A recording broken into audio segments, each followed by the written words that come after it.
You've written that you dress to express, not impress. Your clothes often make headlines. So for me, if I'm not painting or doing photography or doing interiors or looking at art, clothes sort of become an expression of how I'm feeling. I love prints because, I think they take you back to a certain time. Today I'm wearing this paisley and so it's kind of, for me, it's lots of things. And also I'm a maximalist, so I love putting things together, When you master the art of painting completely or, doing art which is realistic, then only you can become a good abstractionist. So for me, minimalism and maximalism, and actually, my space can be maximalist, but my mind is very minimalist. This is a rapid fire. You have to answer it in fabulous or not. It has to be quick. Okay, so I'll keep giving you the options. You have to say fabulous or not. Cancel culture. What is that? I don't know. Cancel culture meaning? Cancel culture where people like, oh, yeah, not fabulous. Terrible. Okay. Being misunderstood. Fabulous. Okay. Silence. Golden. Fabulous. Discipline. Fabulous.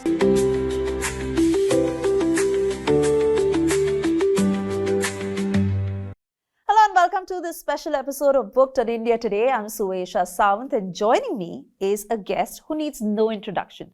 She is Shalini Passi. We are in her beautiful home, and while we've seen her fabulous life on TV, today she'll talk about this latest book that she has written that says The Art of Being Fabulous. What exactly is the philosophy? Let's learn from her. Shalini, thank you so much for speaking to India Today. Thank you so much for having me on the show.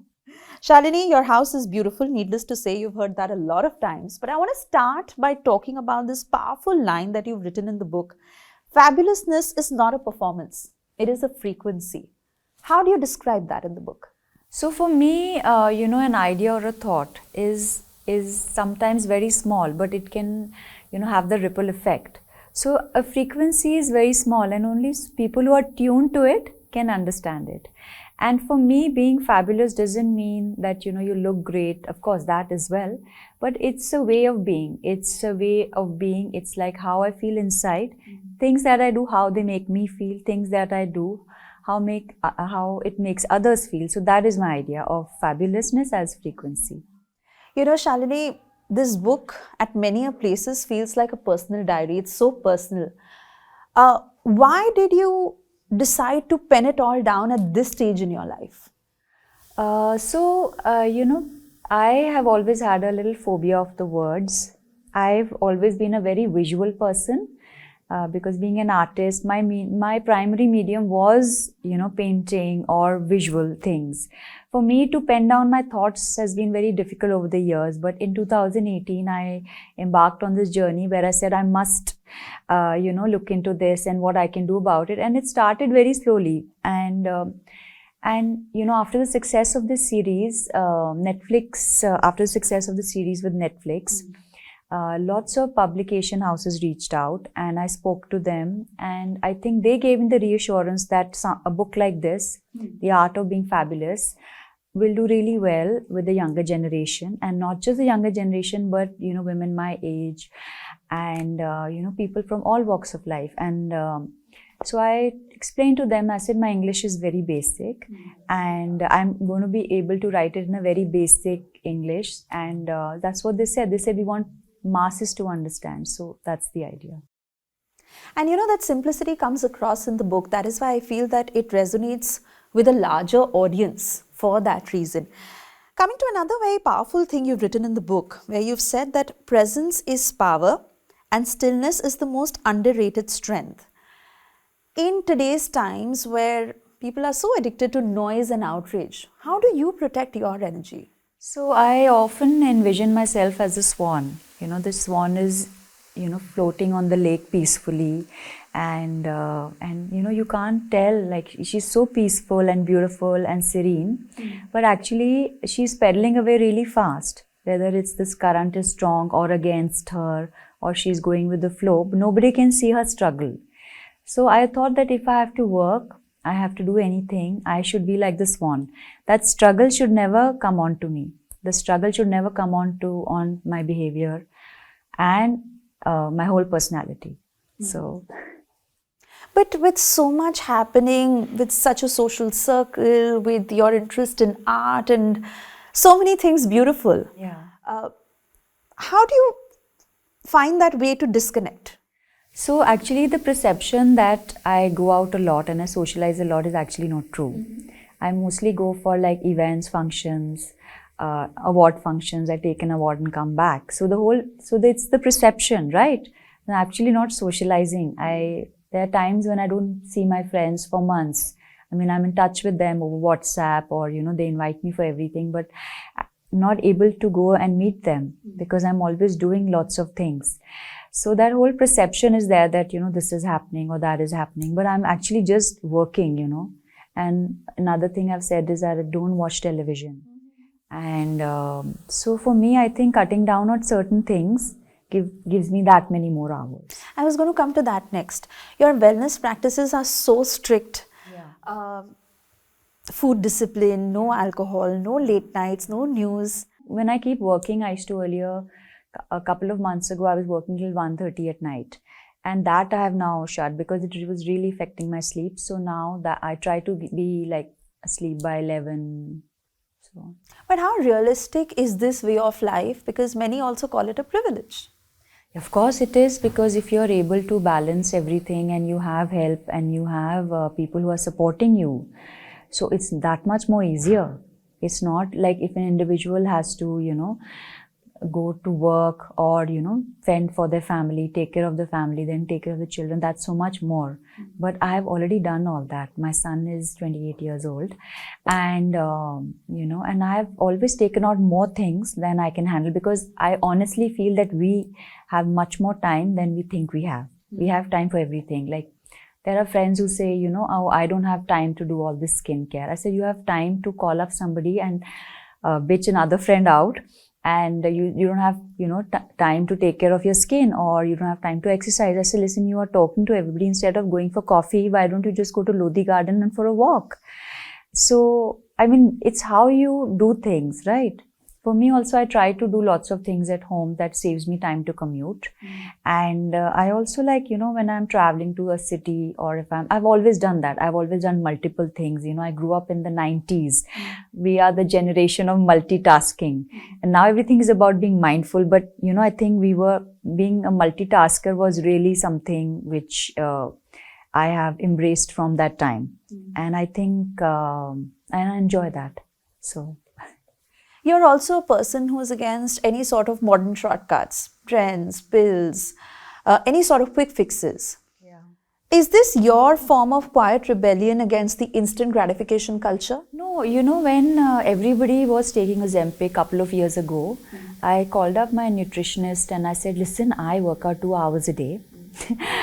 And I'm dying because it really takes out a lot of energy, mentally also it exhausts you, because you're working out, you're doing 1 hour of dance and then Pilates. I say, everyone else is taking Ozempic. I said, why didn't you tell me? I'm like, I'm here working out, So she's like, listen, it's the worst thing. And at that point, all the researches and everything was not out. She said, it's the worst thing you can do to yourself. It's not that of course I look at things, all these things that come out, and then I do my research, I consult with doctors, I do research online, whoever, wherever I think and it's not that I'm not drawn to these things. Of course, I'm a human being. I don't want to work out 2 hours a day. But the thing is that I genuinely believe that, there are no shortcuts in life. It always does have this thing. When I work out, I dance. It's really good for my brain. It keeps my mood in check. I feel happy when I dance. I get to listen to all the latest songs. And then I do Pilates, which is great for strength training. And slangs I did try to learn as well. When I was shooting for the series before that, I took out a list of slangs, a list of cool words to use. And I would read it every day. But I still couldn't, I mean, it's just, I think I'm so strong as a personality that it's very difficult. Even for me, if I want to do something which is against me, I will not be able to do it. I did try to learn the slangs. So. But it's good. Yeah, it's good. You feel good about it.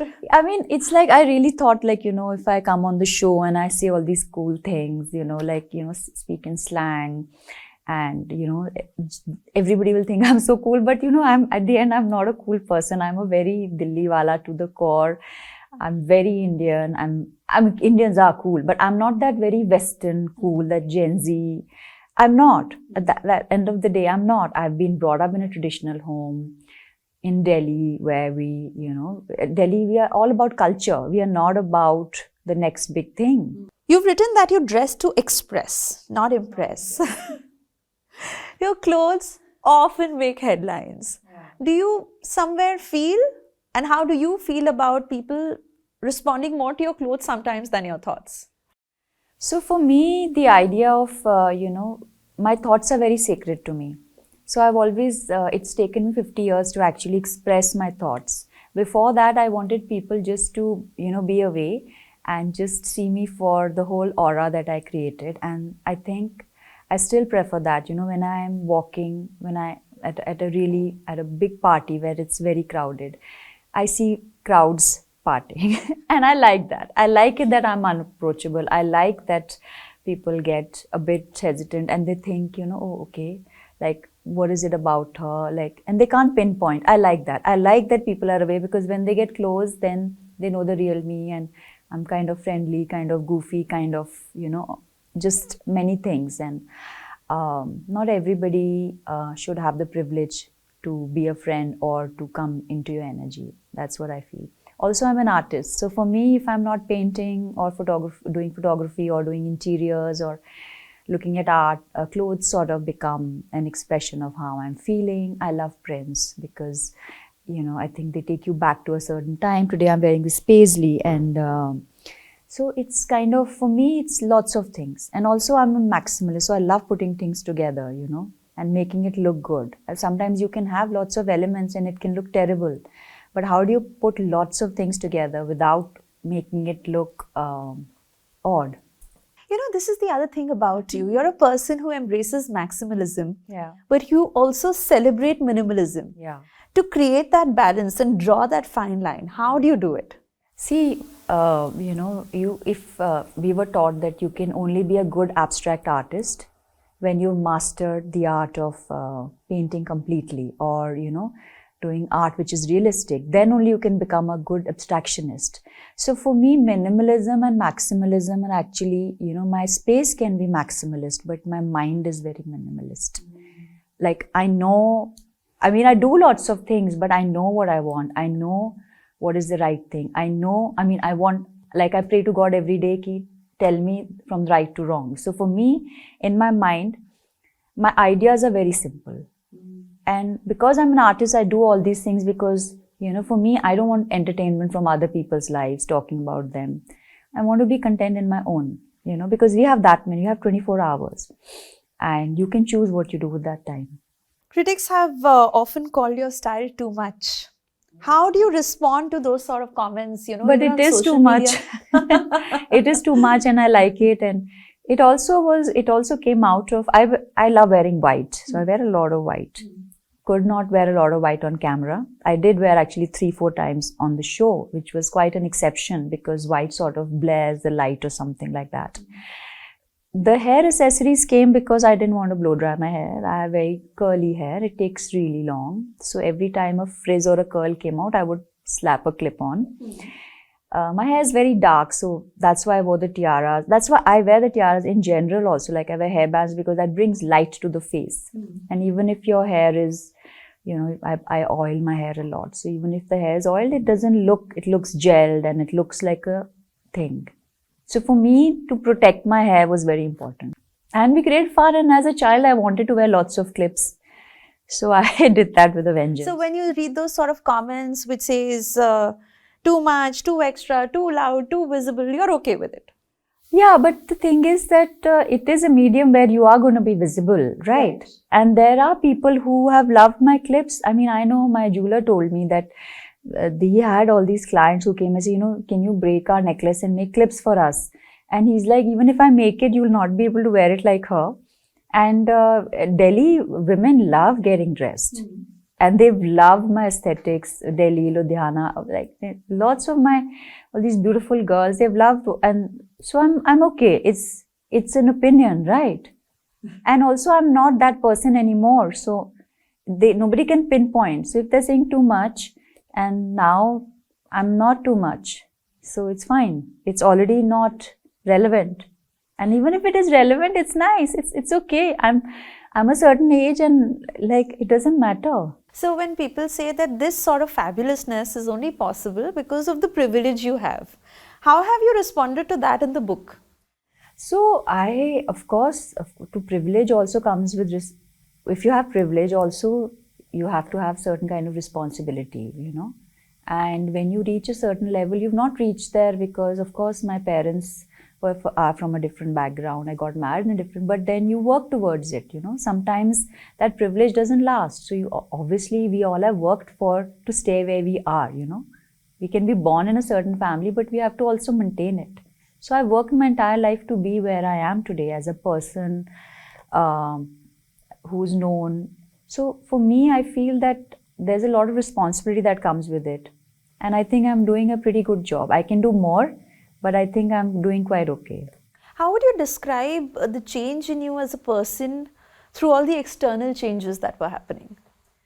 In the last 2 years or previously? In the last 2 decades, I'd say. In the last 2 decades. Even how you talk about it in the book. Okay, so for me, I think my core has always been that girl from school, from modern school. I think those were my most defining years.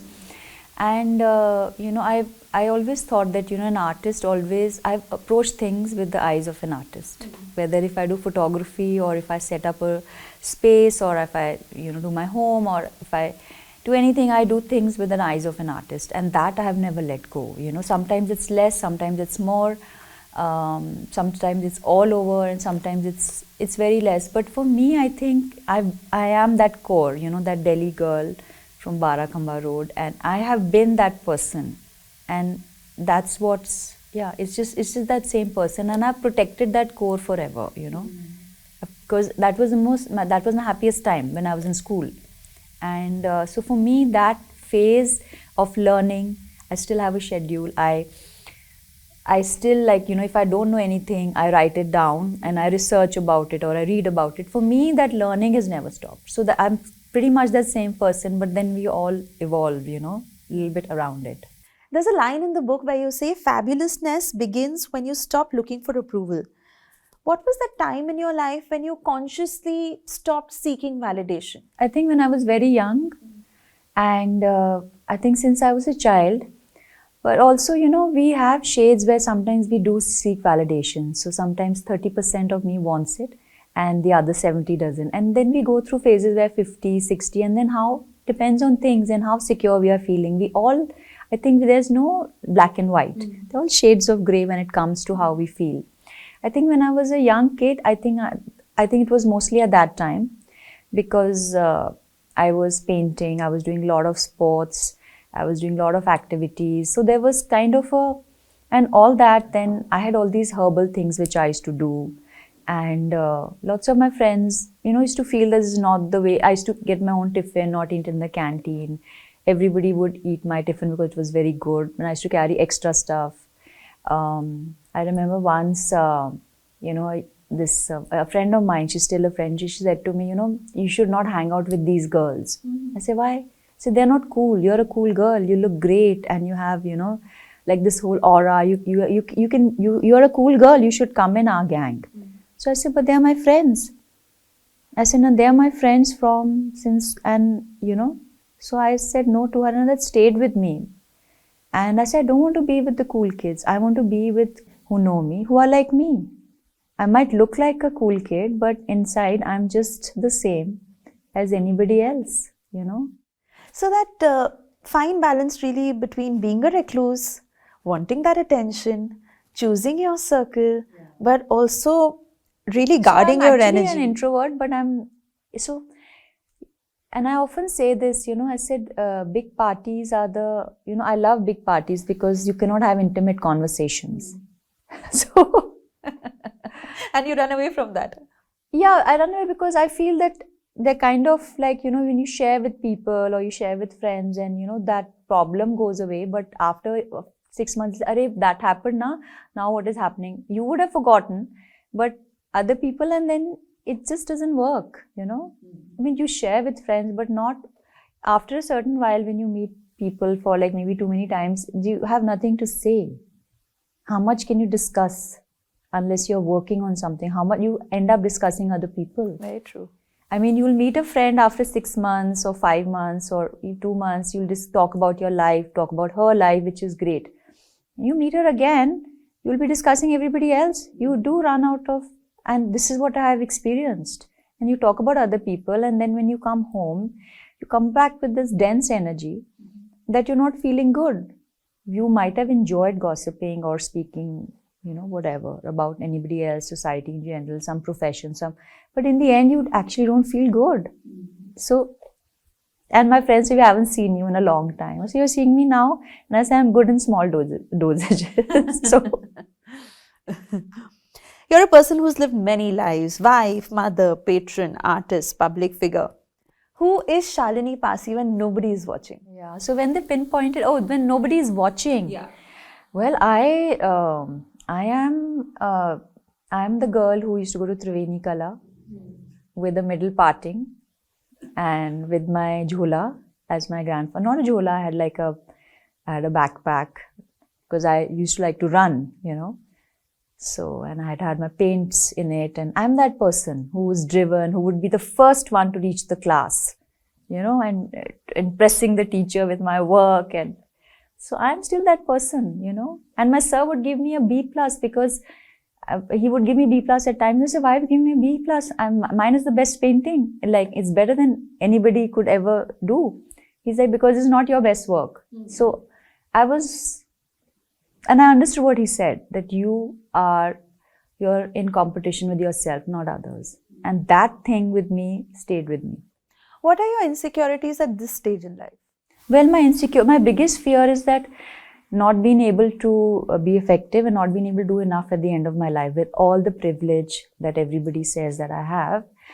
I just don't want to have a life where I'm going for functions, and I want to make the most of what I've been given.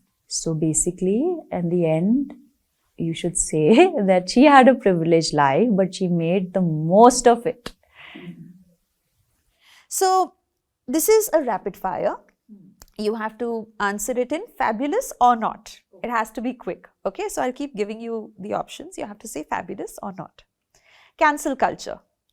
What is that? I don't know. Cancel culture meaning? Cancel culture where people like... Oh! Yeah. Not fabulous. Terrible. Okay. Being misunderstood. Fabulous. Okay. Silence. Golden. Fabulous. Discipline. Fabulous. Social media outrage. Not fabulous. Maximalism. Fabulous. Reinvention at mid-40s, early 50s. Fabulous. Being too much.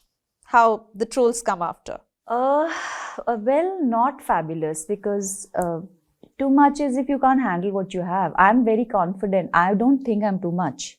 I think I'm too little, So, I think I am who I am. I don't think I'm too much. So, okay. If you think you're too much, then you are too much, right? But earlier you also said that you are too much sometimes, and you're fine with that. That's what I'm saying.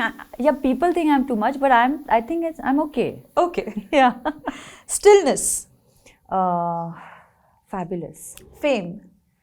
I'm loving it, so fabulous. Okay. Now that you've written the book, this book, would you say, is more for a woman who's feeling invisible or for a woman who's feeling too judged? So this book is actually, the last thing on my mind was to write a book. Because, and this book is actually for people who've been reaching out, thousands of people who've been reaching out to seek advice or to seek inspiration. And I want people to, if they read the book, they will not, it will make them think about incidents in their life, because it has very simple anecdotes.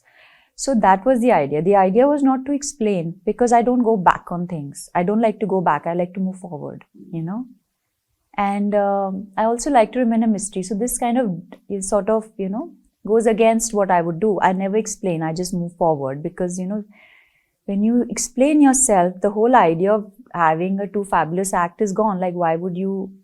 So there's no explanation like that in this, How How has life been post all the adulation that you got on OTT, the criticism, the love, the meme fest, the trolls? Yeah, I've loved the meme fest though. So That's been your entertaining. favorite? Yeah, I've loved it. It's so good. It's so good. And yeah, so I mean, I'm just so grateful for the love I'm getting because, you know, these people just know me from the series and they're just giving me this unconditional love and they're like, you know, I'm their inspiration and, you know, they send me videos of them running into the sea and dressed up as me. So it was really nice. It was flattering as well. And also like, you know, like you just need simple things to relate. They needed somebody to be able to relate to, you know, the women, the young women, the, you know, somebody's grandmother. Somebody sent me a video of their grandmother. So I think everybody found something they could relate with, and that's great because, you know, they think I'm inspiring them, but they are actually giving me that strength. They are giving me the confidence, yes, I can do this book. They are giving me the confidence, yes, like they've given me so much more than what I've given them. So they've given me the love saying that you're fine because we all are different. And, you know, in this world where everything is so editorial, everything, there's a set look, and if you do a set look and, you know, so people want to be different. They're scared to share their individuality with the world because they feel scared that they're going to be judged or trolled or, you know, like some sort of marginalized. So they felt that, you know, if she can do it at such a big platform and be okay about it and not explain. I have not explained at all in the series. I have not said I have not said because I said, you know what, this is what it is. If this is, and camera doesn't lie. So if I can do it at that platform, they can do it in their lives. And it starts with little and then, you know, otherwise what happens is when you suffocate yourself, if you try to put, then you become an unhappy person. And that comes on to your work, to your family. Like you just become a person who's unhappy because of you're not able to express in a certain way or be who you are.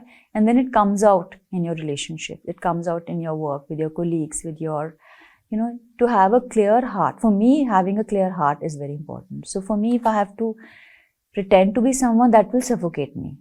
So. And what's the plan from here on in the next few years? Your love for art, you've written the book, your parties, your me time. What next? So I think something like this because I get bored of certain things very fast and I want to keep working.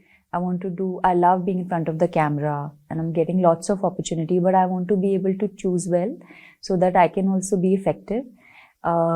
With my work with MASH is really important to me because it enriches me. I love looking at art. I love understanding the concept. The artist mind is something which, you know, I wanted to be an artist. So for me, art is really important in my life.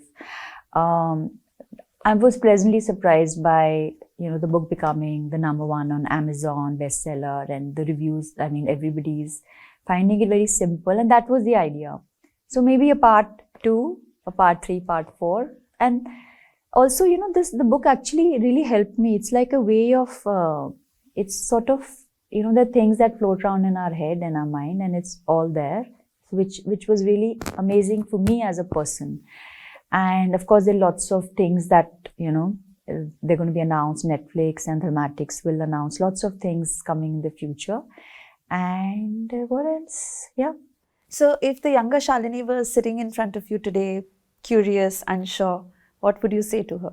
I'll tell her just study hard. Basic. No, because I don't know if I would have had the time to study more, but I would have told her like I spent so much time studying math till the 10th standard and I would like fail in math. But like I would just tell her that, you know, you're not going to fail anyway, so maybe study something else, you know. And now somehow it's like, when we look at the education system, that whole thing of, you know, if you are not able to do, if you are not mathematically inclined, you can do other things. That was not there in our thing, you know. So for me, I used to get fever when I had and I used to study so much math that I wish I could have, but now it is what it is. And I don't remember anything from my class. It's just a blank memory. Shalini, thank you so much for talking to us today. It's been lovely reading your book. And again, a quick reminder to those who haven't read it that they must grab their copy and extract the simple learnings that you really imparted through this book. It's been lovely talking to you. Thank you so much. Thank you so much. Thank you. Thank you. Thank you.